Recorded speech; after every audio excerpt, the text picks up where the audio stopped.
Ito yung ating mga ano, yung okra natin tsaka talong. Pinakuluan na natin to. Ayan. Tanggalin natin siya mga lods. Gagawin natin dito mga lods. Sasaw natin siya sa ano, sa bagoong. Ayan.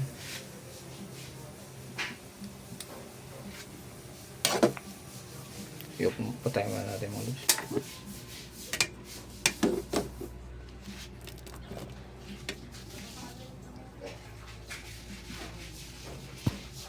Pinagsama natin okra tsaka talong mga lods na yan. Ayan. Nakuluan lang natin yan mga lods. Ayan. Ang ating okra tsaka talong. Ayan. Ayan. Ito naman mga lods yung ating bagoong mga lods. Bagoong isda yan. Ayan. Ngayon ipapart na natin mga lods sa ating pinakuluang talong sa okra. Ayan.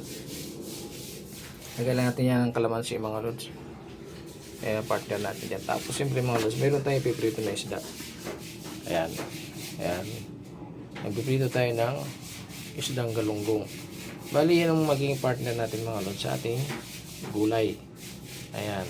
Prito na galunggong. Piprito tayo mga lods. Ayan, okay. Tara mga lods. Ayan mga lods. Pinirito natin mga lods yung ating galunggong na ito. Ayan mga lods. So ayan. Kamaya ito balik ka rin mga lods.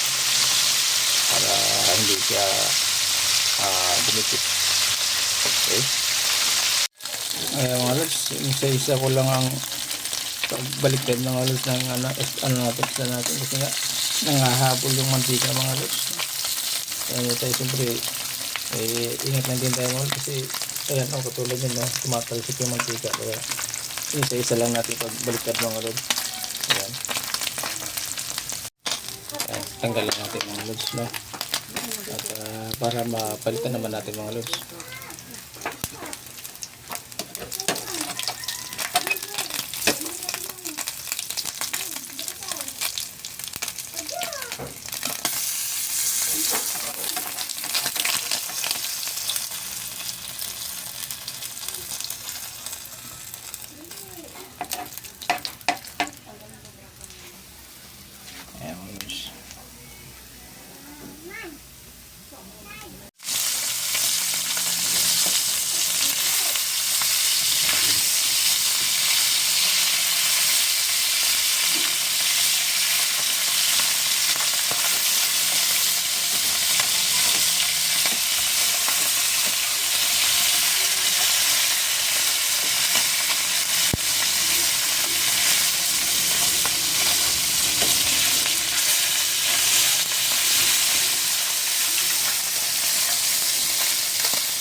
Ayan mga lods, ito yung bagong natin, lagyan natin ng kalamansi mga lods. Ayan. Ayan o, mga lods. Ayan, ito yung ano natin mga lods, ito yung gagawin natin sa usawan. Ayan.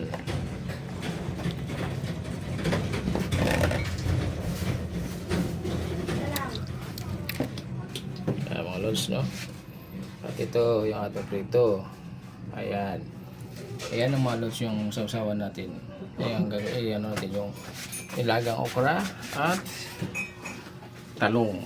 Ayan, yummy yan mga lods, diba? Ating sausawan natin, So, ayan mga lods. Kain na tayo.